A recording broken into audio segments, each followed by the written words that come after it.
Сәлем достар, бүгін сіздермен бірге аспаз келін. Бүгін өте дәмді бауырсақ пісіреміз. Сондай дәмді үлпілдек болып шығады. Видеоны соңына дейін қараңыздар. Ең алдыменен жылы суымызды, жылы сүтімізді және тұзымызды, ашытқымызды салып аламыз.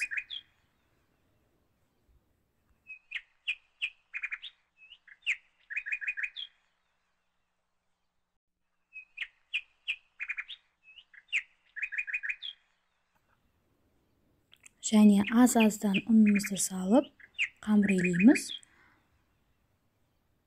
Және бір қасық сұйық май қосамыз, жұмсақ қамыр илейміз.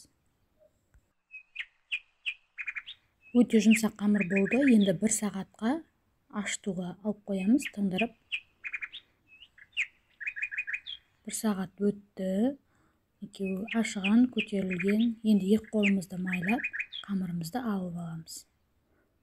1 сантиметр қалыңдықта жайып аламыз және дөңгелек формада кесіп аламыз.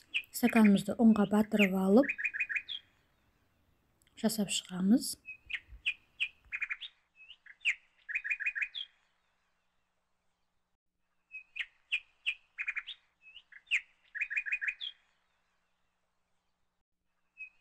Бәрін жасап болдым. Енді осылай 15 минутқа тындырып қоямыз тағы да. Содан соң пісіріп аламыз.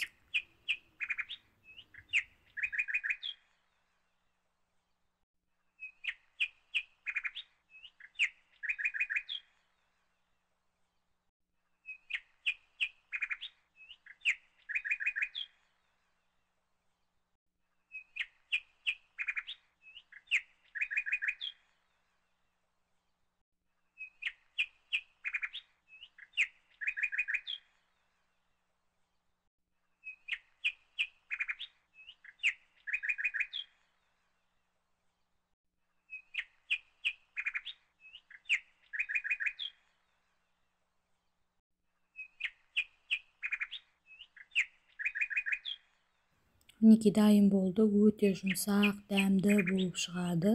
Сенімді рецепт. Жасап көріңіздер, үй ішіңізді қуантыңыздар. Видеоны соңына дейін қарағандарыңызға рахмет. Сіздермен бірге аспаз келін.